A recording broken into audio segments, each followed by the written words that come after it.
So, good afternoon to everyone. Thank you so much for joining us for this breakout session. So today we are talking about branding yourself, how to put your introvert, extrovert, and ambivert self out there. And I said that all in one breath without dying. Okay. So my name is Turney, and I'm going to be your moderator for today. And joining me, two amazing people. Over the last couple of weeks, we had the opportunity to get to know each other. And funny enough, we've all found out that we're introverts. So this is going to be a very interesting conversation between the three of us today. And I am going to give everyone the opportunity to introduce themselves. And then we will kick off. Before we get started, I just want to say on behalf of all of us here today, thank you so much, Enrique, for taking the time to put this together. It truly has been an amazing 3 days, and we're so happy to be a part of this amazing event that you have put together. So people, please, if you have not taken the opportunity to sign on, be a part of this, please make sure that you do. And with that being said, let's get the ball rolling. Let's start ladies first.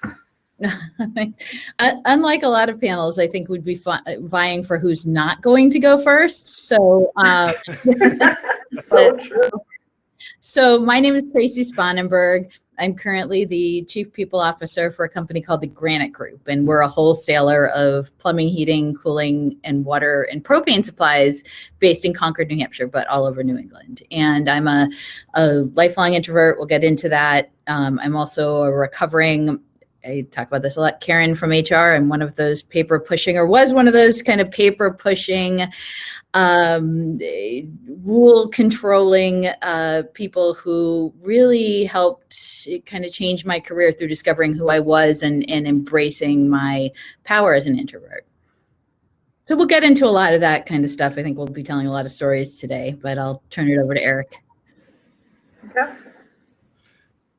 My name is Erich Kurschat. I'm the owner of Harmony Insights LLC, which is a company that allows me to help organizations and consultants use the DISC personality assessment with their employees and their clients. So I'm a self-described DISC nerd. I come by it honestly. And I'm also the founder of HR Hot Seat, which is a mastermind community now in 10 chapters around the country with over 2,400 members, where we come together to solve common challenges and support one another. And I spend a lot of time in front of HR folks and audiences in general, and I do so as someone who identifies as being an introvert. So I can't wait to have this conversation. Great. So that's everyone. As I said, my name is Turney. I am the HR manager for a company called Hyuna International, which is based in the beautiful island of Barbados. I am also a podcaster, and I have a podcast called HR Sound Off. And I am also the lead organizer for the Disrupt HR chapter in Barbados. We're actually going to be hosting our first event here very soon. Hey. So that's all of us in a nutshell for today. Welcome to everyone who is here. And my job is to moderate this discussion in conjunction with watching all of your comments and any questions that you may have as we continue to talk. So please feel free to leave your questions. I will also mention your comments as we go along. So let's talk about branding yourself as an introvert, extrovert, ambivert. We know that we are all introverts. And I found an interesting statement that said your brand is your unstated promise of what others can expect from you to fulfill their needs and solve their problems. So let's talk a little bit about each of those characteristics: introvert, extrovert, ambivert. Erich, talk to us. Good. How much time do we have? We have 1 hour, well, less than an hour. All right. Excellent. We'll stick with that. I'll try to keep it short. I have some very passionate views on this as someone who identifies as being an introvert myself, but as someone who speaks on the topic of introversion. I have a talk that I'm doing now called Network Like an Introvert, and it brings a number of people, I think, who really in some ways want to learn about what introversion is in the grand scheme of things, but also want to be validated to a certain extent, you know, that it's okay, that there's nothing wrong with us. You know, I don't want to get too technical about it, but the research going back quite a ways talks about how even Carl Jung, who used these terms initially, talk about how there's really no one person that's 100% introverted or 100% extroverted, that we are all on this spectrum. So I think the ambiversion term has been used more recently, but I think we probably have a little bit of each mixed in. It's how much of each. The way that I've always seen introversion and defined it for myself is where I get my energy from and what I do with it. So for me, speaking personally, and I'm not an expert in the field, and I don't want to claim to speak for all introverts. Here come the disclaimers, something that introverts often bring to conversations. But I often get my energy from solitude, from being alone, from being able to spend some time with my thoughts and figure out, how do I want to act, you know, when I'm out in the world, when I'm being more social. And then what I do with that energy is introverts often save it. Introverts are energy savers, and extroverts tend to be energy spenders. So for example, when I know that we're going to have a conversation like this, or I'm going to be in front of an audience, it really takes me quite a bit of time to save up the amount of energy that I need for that interaction. I get a lot out of it. I'm energized by it. But at the end of it, I'm depleted. I need to spend a little bit more time on my own to re-energize and to get back out into the world. And I think that I really want to surround myself by others who are similarly inclined and want to talk about how that's okay. And that's just sort of part of how we go through life. I really appreciate that, Erich. I mean, it resonates with me as an introvert as well. And I know it also resonates with Tracie. A lot of what you said sounds very familiar to stuff that Tracie had said before as well when we were talking prior to this. So Tracie, why don't you give us your explanation as well? Sure, that's pretty tough to follow up, but I'll try. And I have had the pleasure of seeing that talk that Erich did, and it's wonderful. And as an introvert, I really appreciated that, and I think it's a lot of fun. And I'm going to say, first of all, welcome to everyone. And we have people from all over the world, which is super cool. And I suspect we're pretty heavy geared toward introverts, but I'd love to hear if we have some extrovert friends out there. I'd love to hear some thoughts there, because when you're talking about how to brand yourself, the research is a lot more geared toward branding yourself as an introvert. So I'd love to hear from some. Oh, good. We've got some. Yay. Oh, hey, Amy. We've got some extroverts. You know what? Yes. Any ambiverts, let us know as well. Awesome. Okay. So let me talk a little bit about what kind of, and I agree with Erich, and he and I have talked about this. We use predictive index. And for me, in my self-discovery, that was a critical tool, because it kind of gave me the permission to be who I am. So I always knew I was an introvert, but I didn't really know what that meant. I thought it just meant that I was shy, which I was. I wouldn't say I am really anymore, but or not as much. But really, it gave me the permission to embrace that and be who I was. So I want to talk a little bit about the predict. If you're not familiar with it, as an assessment, like DISC, but different. But they define extroversion as the drive to socially interact. And that's one of the things that they measure. And if you have that high extroversion, you engage easily. You're usually maybe an influencer. You like public recognition. And if you're low on the scale, you're less trusting. You like to work with facts, you're creative, you value privacy and alone time. And but what I personally define it as is how you recharge. And like Erich, I recharge by being alone. So I've always worked in HR. I've always been around people. I could never figure out why I was so tired at the end of the day. So I figured out strategies, and we'll talk about those as we go along, and how you can use those too. I hope we get a chance to talk about some misunderstandings too, and some misconceptions when it comes to introversion, because there are a couple of those that I think are worth discussing. I want to meet with my friend. So we'll talk about extrovert and introvert partnerships later too, but that sounds like a lot of fun. I wish I were more like that. So we have so much to talk about today. Let's keep going. How have you guys found branding yourselves as introverts? Because all of us are public speakers. All of us are out there every single day, talking on very pertinent topics as it relates to HR. You know, I'm all about the misconceptions. And how have you found being able to tell your story, share your brand, and people understand your brand voice? Who's gonna go first? Yeah, I'll go first on this one. This is so I really look at branding as your story, right? So your company's story is your company's brand. Your personal brand is your story. So I really stumbled into public speaking. I had the chance to co-present something almost 4 years ago, not quite. So I haven't been doing this that long. And I almost said no, but I said yes. And it went so well that we continued to do it. And I stopped wanting to throw up after I got up. And I embraced it. And I learned that I could speak in public and I wouldn't die. And I had something to share. And what kept me going was the interaction with. I do love people and I love having conversations, usually in smaller groups.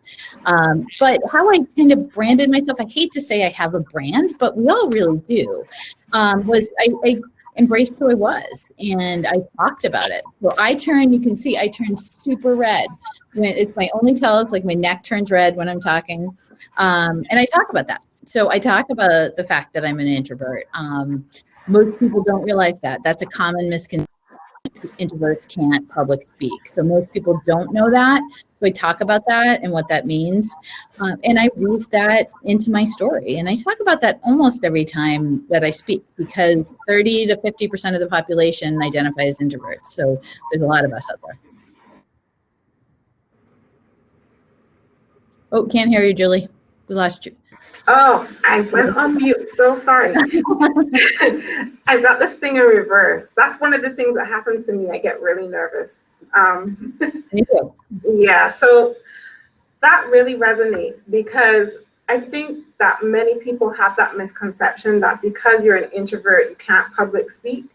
And I've heard that on so many occasions. So when after speaking in engagement, people always, I would say, you know, I identify as an introvert and people go, seriously?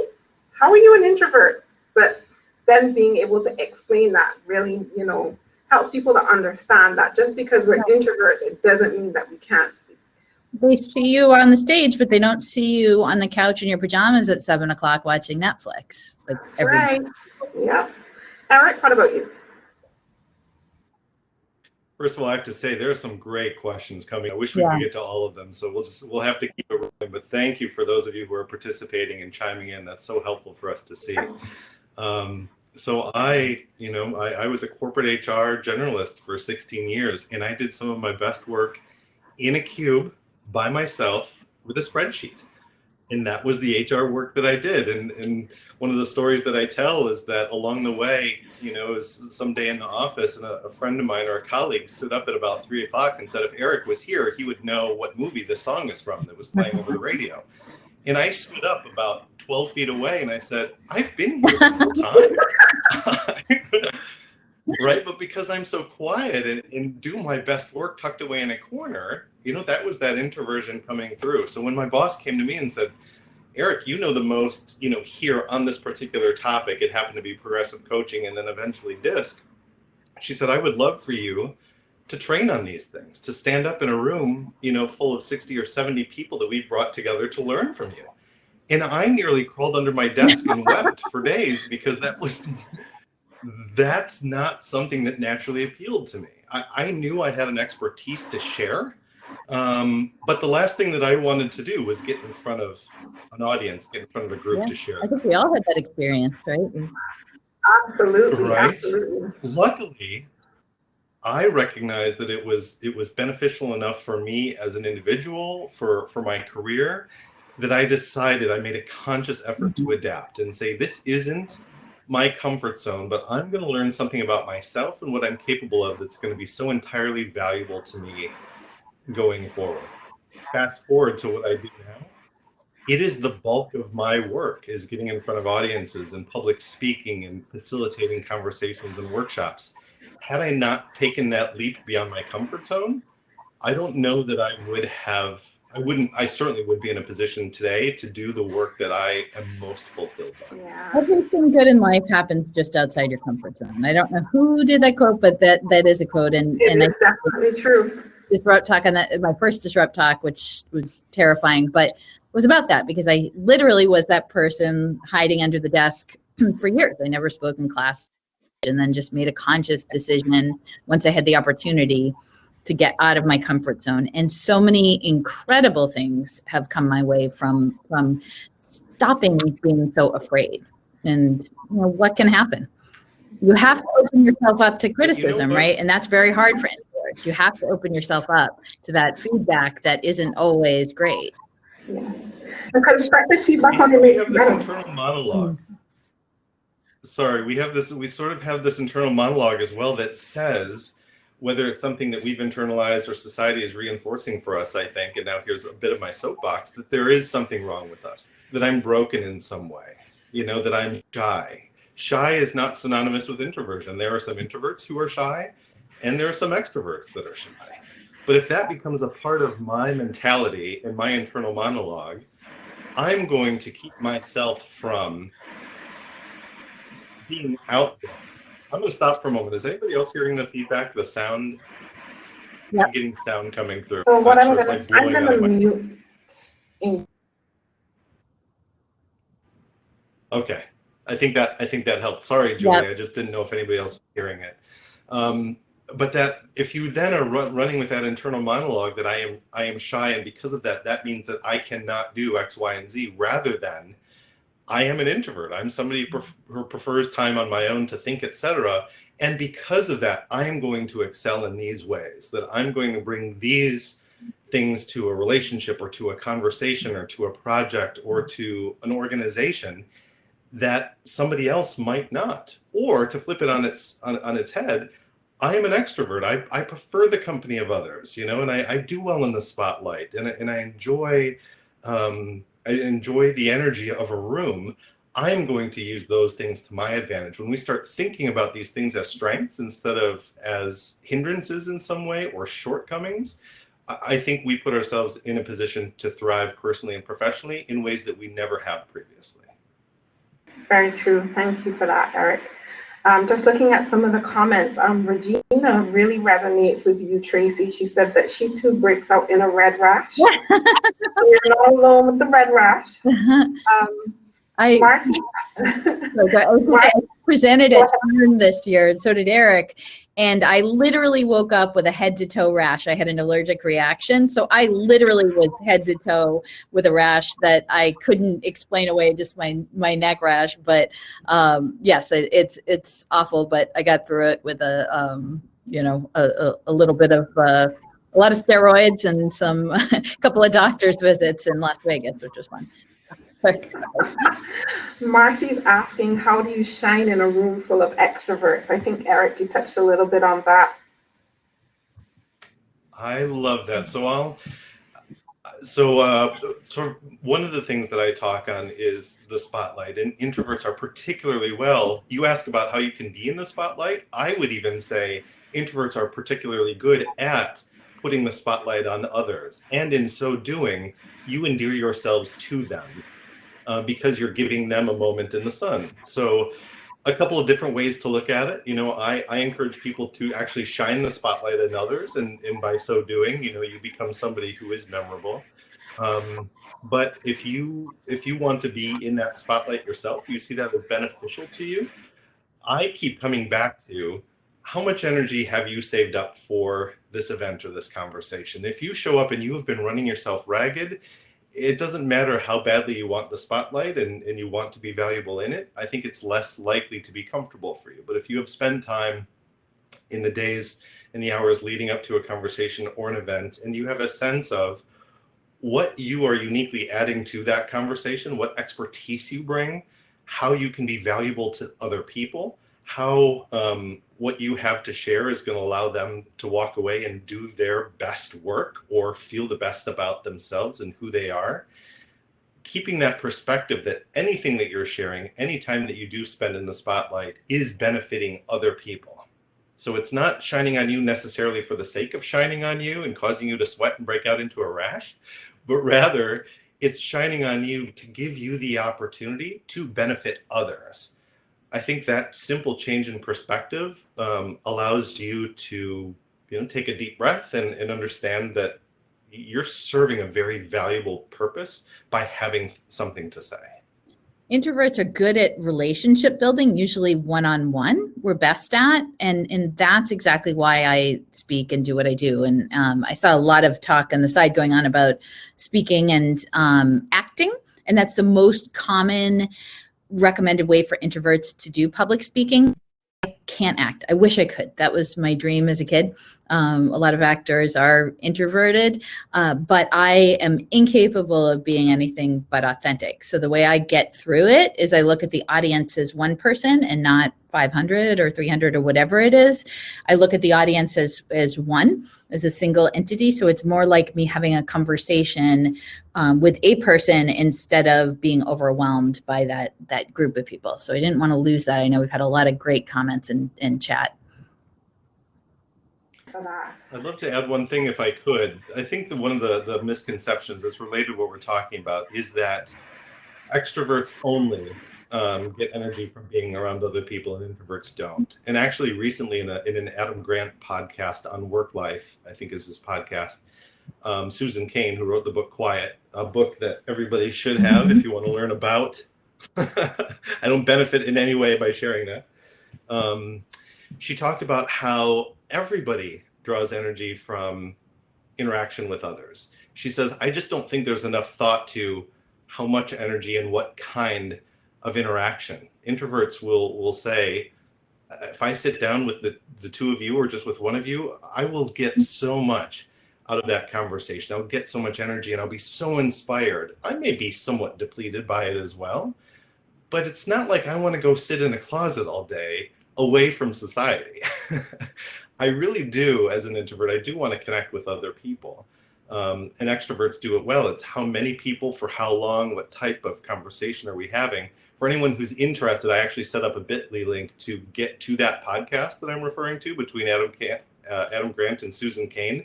And so all you have to do is go to bit.ly, bit.ly/branding takeaway. So that's the bit.ly that I set up, and it'll take you right to that conversation. And it's really, if you haven't read the book, you should. It's Susan Cain's the patron saint of us introverts. So, and there are a lot of introverted leaders, but she really is wonderful. Okay.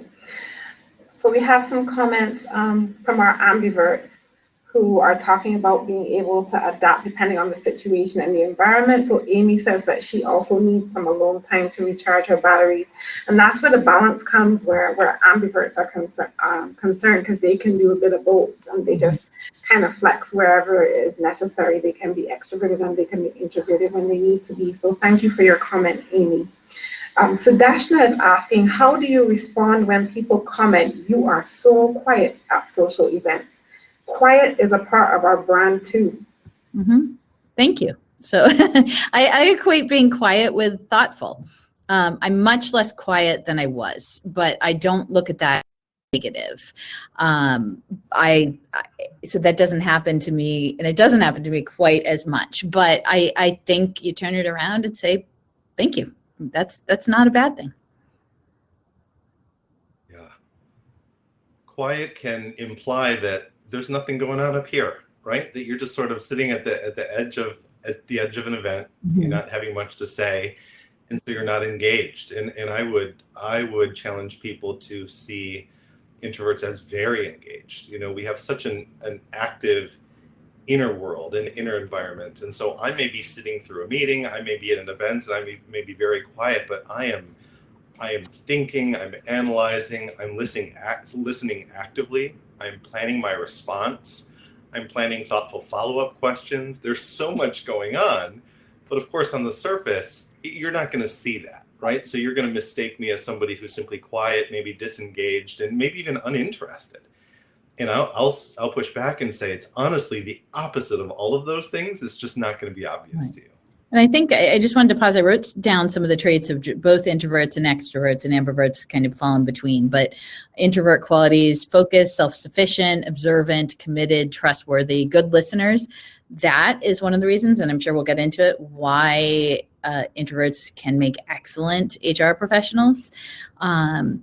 And they enjoy solitude. They usually have a small group of friends. They learn by watching, self-aware, may get distracted by too much stimulation. And that's all overly generalizing. And extroverts, on the other hand, are perceived as being friendly, outgoing, sociable, and action-oriented. And I fit the introvert thing description to a T. I definitely get my energy and recharge by being alone, but I love people. I love being around people. I just often have to, take a nap at the end of the day, or if I go to a conference, I always stay on site so I can go back to my room right after the session. When I am speaking, I'm doing a workshop and people guess afterwards that I must be extroverted because of the energy that I bring to the workshop. I say, if you were all going out for drinks now and invited me, I'd thank you for the invitation, but I need to go sit in my car for 20 minutes. Which sounds a little weird, but that's fine. If I don't have that time after an event that I'm either attending or facilitating, I have nothing left for myself or other people. I come home and I'm going to be upset with my wife and just sort of crabby, and I just need that time to energize. And once I have it, I'm good to go. Right. And then I can move on to the next thing. But without that downtime, I've spent everything that I have to give, and I have nothing left either for myself or anybody else. And I think understanding that, both as an introvert and if you're as an extrovert who works with introverts, understanding that is really critical to the experience in the workplace, and understanding not just what introverts need, but what everybody needs in order to do their best work and to bring their best self to work. Absolutely. Actually, prior to this event, I think I spent most of the week watching Netflix, just recharging before this. Mm-hmm. So I truly resonate with the fact that it's important for us as introverts to recharge. But there was an interesting question. The comments are flying so quickly and I keep having to scroll back up. But someone was asking, what do you do if you don't have the chance to recharge? I thought that was a very good question. Yeah, that happened to me at SHRM. So I went immediately from my session that I gave to urgent care, immediately to another session. I went to a PI session where I spoke briefly. And then I ate and went to bed at 7 or 7:30 or something like that. So I think I can push through if I need to. Recharging at some point is something I need to do, but there are certainly things where either I need to, or it's beneficial for me, or I want to do something. So I have to defer that recharging. But my solution usually is to go to bed early if that happens, or sleep in if I can't go to bed early.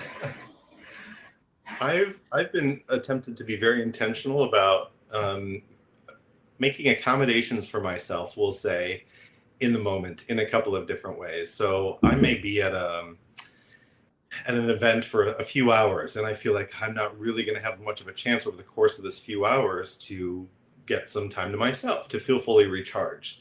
That doesn't mean that I don't still have some agency sort of in the process. So I will, if I know I'm going to have a conversation, say we're at an event where there's a number of people and I want to speak with one or both of you, I will say, hey, you know what, would you mind, can we just step outside, or can we go next door where it's a little bit less hectic? I want to be able to hear you when we're having a conversation, and I want you to be able to hear me and connect meaningfully with you. And I'm having a hard time doing that with all of this going on. And so give yourself permission to kind of step away from the buzz of an event to really gather your thoughts. And then 2, especially if I'm in the middle of the day and I'm looking at my calendar and it's just conversation after conversation, I want to be more thoughtful going into a day, that it doesn't have to be back-to-back meetings and conversations, that I can put on my calendar between 2 and 2:30, otherwise engaged, personal time, whatever I want to put there. And that is sacred. So you got me until 2 and you have me after 2:30, but between 2 and 2:30, I might just sit here and stare out the window. I might jump on Netflix if I'm Julie, who knows? But I need that time. And so I want to be thoughtful and intentional going into my day and into my conversations, that I'm getting that time that I know I need to do my best work and connect meaningfully. I also take at least 2 walks a day, even if it's 10 minutes. So I get outside no matter what the weather, and that helps me recharge quicker, especially if it's a crazy busy day. And sometimes, especially up in the Northeast, I'm chasing the dark and it's towards the end of the day, but I try to get out and do that. And that helps a lot. It's kind of like almost like a walking meditation. I'm not a meditation expert, but I don't take my phone. I have a 5 minutes up and back path that I do, and it helps me enormously. Can't hear you, Julie. You're muted, Julie. What's really helped for me is I put my phone on Do Not Disturb between 9 p.m. and 5 a.m. And I find that that really helps me in terms of not looking back at it, not looking at social media, not hearing all the beeps that happen during the night. So for me, that really helps a lot. But I want to switch vehicles a little bit. So we're talking about branding, and obviously one of the biggest things for us as HR people in terms of branding would be social media. So each of us has a presence on all forms of social media. We're all on LinkedIn, we're all on Instagram, we're all on Twitter. What are some of the tips and tricks that you have for everyone in terms of how you brand yourself on these platforms? So, and I'll jump in because I love talking about this, but social media is a wonderful place for introverts, a wonderful place because we can interact with people from all over the world and we don't have to go anywhere. And social media has its pitfalls. Pretty much like right now. It's really can be a wonderful place. So I first got into Twitter really by, and Twitter has been a life changer for me in many ways. LinkedIn has too. But I first got into Twitter when I met Mary Kaler from SHRM at a conference. I had spoken and she did a little thing on me. And then she told me about this thing called Next Chat, which doesn't really exist in the same form. And she's like, it was at HR Tech. We're going to be next chatting in this room at this time. She said, bring your laptop, come along. And I did. And I walked into the room kind of quietly and walked right back out because I was just super intimidated. I had no idea what I was doing. And I hopped on from the room and I went, okay. And people don't know what Twitter chats are. You follow a hashtag and you answer questions and so forth. And so I started doing that. And that was great. And people were so welcoming that I instantly fell in love with that. And I met people from all over the world, got involved in the blog squad last year with SHRM. And it helped my, and again, I hate the term branding, but I guess it helped my brand. It helped people know who I was and what I stood for and what I wanted to say and what my company was like and what I was like. And so I just try to interact with people. I use Twitter as a learning tool, but also a social tool. I use LinkedIn, a lot more writing on LinkedIn. So I use that as more pushing things out and I have much more of a presence there. And LinkedIn, I was much more intentional about. So I make sure I post something every day and a combination of stuff that I write, things that other people do that my company does. So I'm newer to Instagram, but I think social media has been, for an introvert, and if you're branding, I mean, you have to be there. There's absolutely no question. And there's a lot of HR professionals who don't have the kind of presence that they should. Yeah, I won't reiterate too much of what Tracie said because I agree with all of it. I make a point to share articles that I come across and memes that have to do with introversion, things that I really agree with, that resonate with me in some way. I mean, honestly, I've even posted it today. One of my favorite introvert meme is introverts unite, except just separately in your own homes. Which is what we're doing now, right? And this is actually still in my comfort zone. It's a little nerve-wracking, it can be, but I love this experience of sitting here by myself in my home office, but connecting with people and even face to face. So that's something that I think that introverts can do really well. But even after something like this, I'm going to have to go sit out on the couch and, and just sort of unwind for a couple of minutes.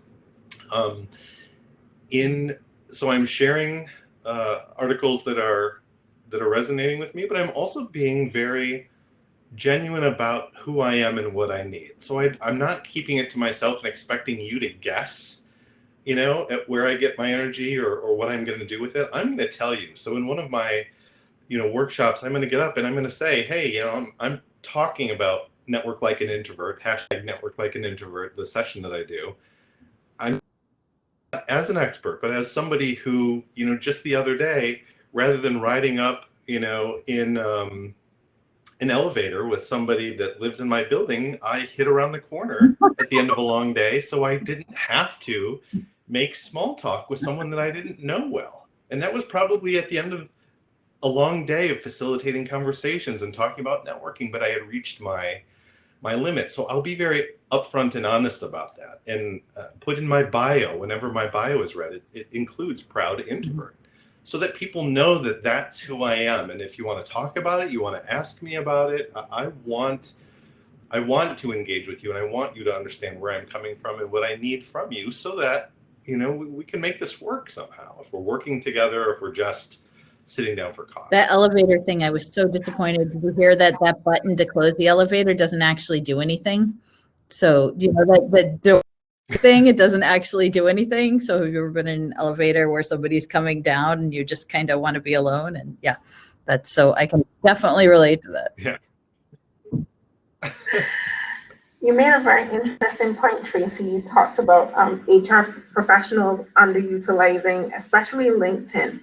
What are some of the tips that you would give HR professionals now starting out, if you're watching, and you know that you're not utilizing LinkedIn properly? What are some of the tips that you guys would give in terms of using LinkedIn better? It's one of the sticking points for me that I talk a lot about, especially with HR professionals here in the Caribbean. I hate to go on a LinkedIn profile and I see either the person has like 4 contacts, they have very little of anything there. I don't know who you are, right. But you're reaching out to connect, right. How do we get past that? A professional headshot. I once knew a gentleman who had a headshot that I don't know if it was, I don't want to know, but it appeared to be that he was in a strip club, or what I would imagine was, you see people posing with other people all the time, have something that's professional, like start there, and then connect with other people, follow other people. You can start with following people, and just kind of being an observer. Introverts are really good at that.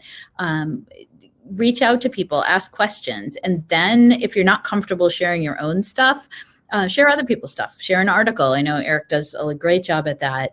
Harvard Business Review is one of my go-tos. They have a ton of wonderful articles. So you can get out there and kind of dip your toes in with doing that. And I've reached out to some of the biggest names in HR just because I thought they were interesting. Enrique was one of them. When he first started this, I reached out. I'm like, this hacking HR thing, what is it? It sounds super cool. And without fail, every one of them, and these are people who have tens of thousands of followers, have responded. And consequently, and I'm playing in a much smaller field, but if somebody reaches out to me, I never don't respond, because that's who we are as HR. We're people. So we help people no matter whether they're in our own company or somewhere else. So reach out, ask for help, observe, and those things can help you understand what you need to be doing, and then go from there and build a professional profile. Oh, I like Sudeshna's comment. Yeah. Thoughtful comments and other posts. That's a really great tip. I wish I thought of that one. I actually have a friend in branding, and one of the things that he told me when I was first starting to build up my social media presence was, I know you're an introvert, Julie. So all you have to do is just like something that you see, share something that you see, and then as you start to feel more confident, then you can add more things, like you can write articles or you can create your own content. So it's your world. Just try your best to at least start with something, which is like what people say or share what people say. Like, then, comment, and share. that's right. And be intentional about it, because when you do that, then you're probably sharing something that someone else didn't even know. And it's about giving those nuggets of gold wherever you can. I recently started experimenting with video. It's very interesting. Oh, you're doing great for that. And it's, you know, one of the, sorry for my language. It does. I do it with a friend. So yes, but it's one of those things where I think as HR professionals, we need to recognize we are the face of the company. Many times when people are looking for a role in the organization, they do Google us, or they do go on our LinkedIn profile. So many times I see people who we interview go on my LinkedIn profile, like to see who I am, and they want to connect with me. And then by extension, they go to the company page, and then they like the company page. So those things are just the beginning of things that you can do to make your social media presence known. Erich, your thoughts? Yeah, I encourage people, you want ultimately to connect meaningfully with other people, whether it's one person or a group of people, whatever your comfort zone is.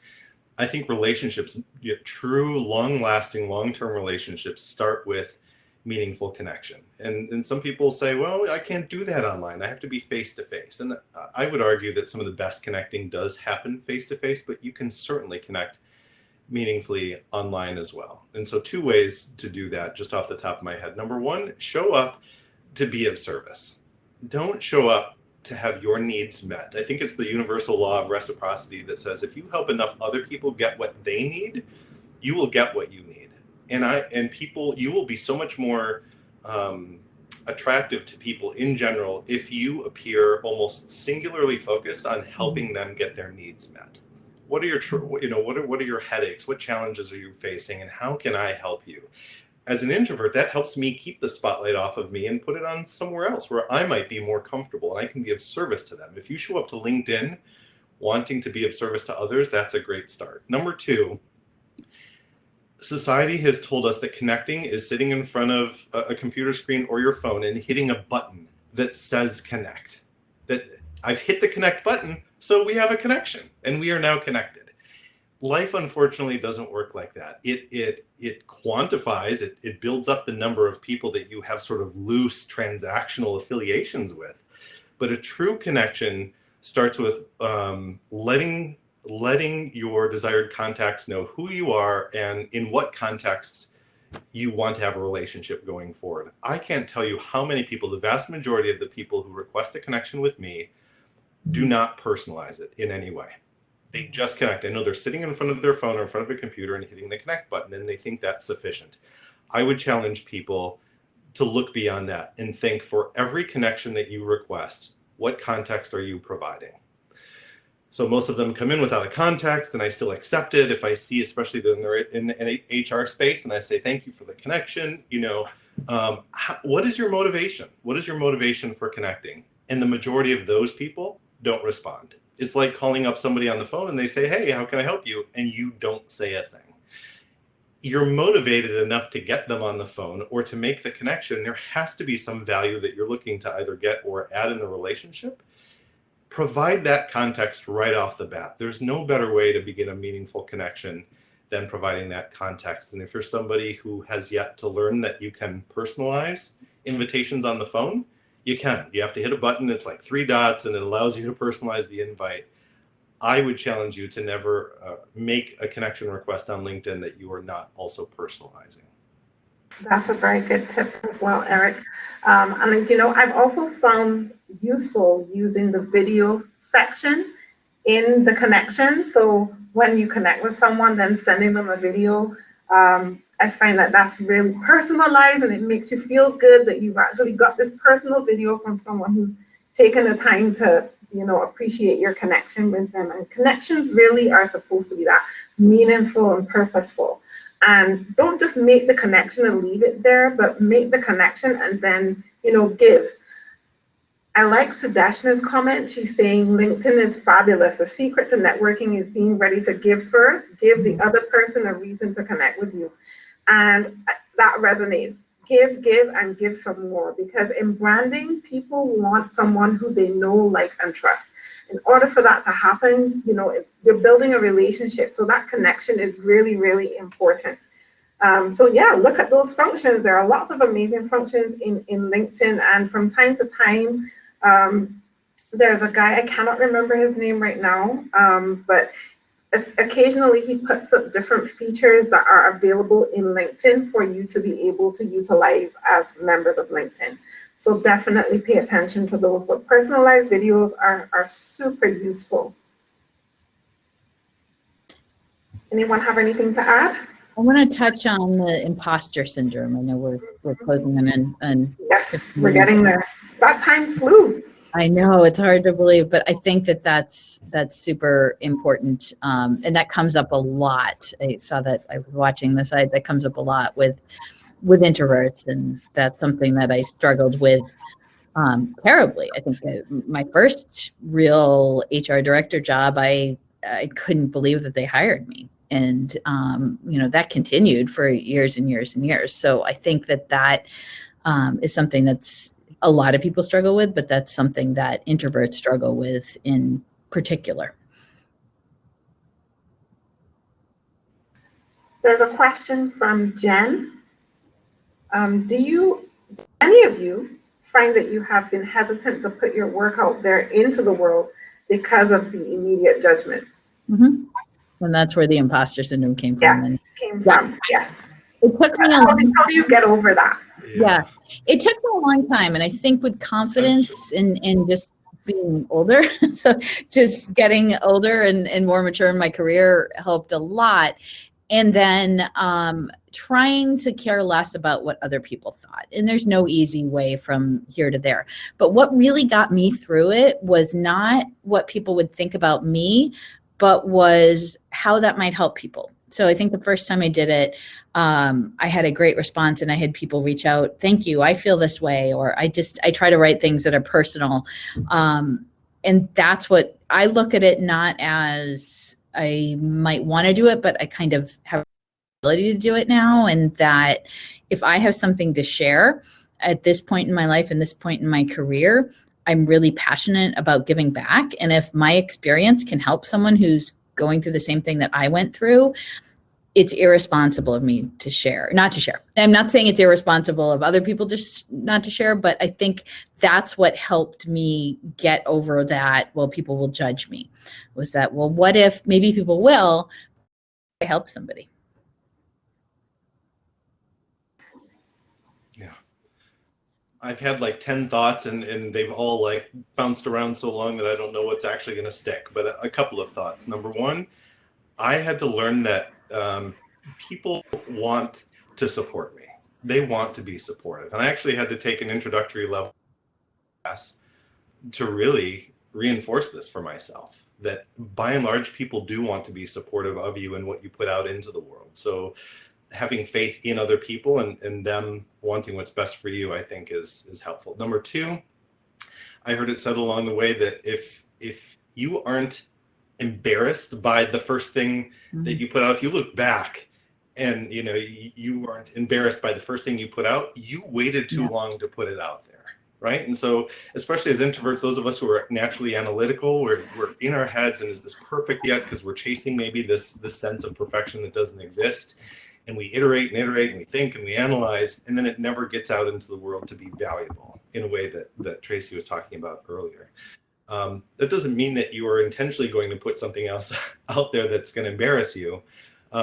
But think, what value is this doing if it is not out in the world? Probably very little. It's in my head. And number two, never compare your beginning to somebody else's middle. Something else I had to learn. It's like I'm looking what these fantastic videos that Tracie is doing on occasion that I see come out, and I think, oh my gosh, why would I even get started? Why would I get started in video now when there are already people doing such great things with it? That would have kept me from starting the HR hot seat community. It would have kept Enrique from beginning the hacking HR, the two of you from beginning things that you've done. If you looked at what other people were already doing and said, I can't measure up, there's no way that I could do something that seems as polished. it took a while for that person to get there as well. And if I give myself some grace in the process and say I have to start somewhere, but by not starting, I'm not growing, I'm not pushing myself, I'm not serving the audience I want to serve, I'm not connecting with the people that I work with, I'm doing us all a disservice. So true, because we all have a voice, and no matter when we start our journey is our own journey, and we all have something that's valuable to share. So the not comparing is really important in terms of making your own brand. It's your personal brand. That's why it's called personal, because it belongs to you and you alone, and no one can walk in your shoes but you. And it reminded me of Dr. Seuss. You are you, that is truer than true. Believe there's nobody youer than you. So walk your journey and walk it well. It just came to my head. What can I say? Look at you. I look at my journey as for years I wanted to be someone else and somewhere else and something else, and I spent a lot of time unhappy and disengaged, and so a lot of things came together at once, and that's a much longer story than for the session. But I think once I got my confidence, once I stopped being afraid, I settled into who I was, and now I would never want to be anyone else, because like you said, you are you. There's nobody else like you in the world. And I think a lot of people are at different points in their journeys, and I hope everyone gets there to where they're comfortable in their because it's definitely possible, and it's a great place to be. And I'm 47, and it took me till I was probably 43 to get there, but it's a journey. Everybody's got a journey, everybody's got a story. And I think I love the world that we're in now and the things that we're doing, because it's okay to talk about it. 20 years ago, it really wasn't. You really couldn't be who you were as much. It was a little less accepted, and now it's completely accepted and embraced to be exactly who you are. And I think that's wonderful. Whether you call it genuine or authentic, one of the best quotes that I've heard, and I think sometimes it's misattributed to Albert Einstein. I'm not sure that he actually said it, but something along the lines of, if a fish is judged by its ability to climb a tree, it will live its whole life thinking that it's stupid or a failure, something along those lines. And I love that, because I think it gets to the heart of why we're so hesitant to put ourselves out there and to ship and to create and to let the world know that we exist in some way, whether we're introverted or extroverted, is we see other people doing things in their own way, and we assume that's the way that we need to. So in terms of introverts, we see extroverts appearing, in some cases, not all, to be comfortable in networking events. And so we think, well, I can't network like that, so I shouldn't network. Or extroverts appear or perceive introverts as excelling in the workplace in some way. And they think, well, I'm not wired like that. Experience the same success. When we take a step back from judging ourselves the way that we see other people excelling, and instead say, what am I uniquely bringing to this conversation and the work that I do? How can I be proud of that? How can I help people become clearer on or eliminate any misconceptions that exist around this communication and personality style? How can I learn more about other people and what they need from me to really build those common connections? That ends up being a great place to start. I think that we have shared many golden nuggets here today, and I think that we've also gained a lot of nuggets from our audience today, and I hope that everyone has found this really useful. So quick wrap up from each of you. Tell everyone where they can find you on social media, and also tell everyone just a little bit more, one last nugget that you want to share in terms of branding yourself, putting yourself out there. What do you think is key? So I wanted to touch on Esther's comment, and then I'll share my social media, but also put it in the chat as well. But extroverts, we haven't talked as much about extroverts, because I think us introverts tend to see extroverts as the kind of gold standard, but that's not necessarily the case. And there definitely can be a case where extroverts are thought of as saying exactly what's in their head and getting it right out there. And that may not always be a good thing. So one of my close friends, Michelle Strasburger, we have a podcast and a video series that Erich was talking about that we do together. And she's an extrovert. And we've actually done some talking on that, the introvert extrovert pair. And what we like to say is that I am more ready, fire, fire, fire, fire, aim. And she is, ready, aim, aim, aim, aim, fire. And she is ready, fire, aim. So she will kind of help me either come to a quicker decision or move things along or balance me. And whereas I will help her go, okay, back off. You know, she says, slow down, cowboy. So we balance each other out. So I think that's really helpful if you're an extrovert and having a close introvert friend and vice versa and balancing that out. And as far as some tips for branding, I think relationships are everything. I used to teach, I used to blog, and I do still do some of that, but I found the best way that I can impact people, and that's what we all do this for, right? Is the best way I can do that is one-on-one. So really building those personal connections. 3 to 5 times a week, I'll either have a chat or a coffee with somebody I don't know, and that's super important to build my network and help people. So it's not just, you know, these people are there if I ever need something, but I'm there if they ever need something. And someday maybe that will get too overwhelming, but for now, it's an incredibly important part of my life. Erich, we have 4 minutes.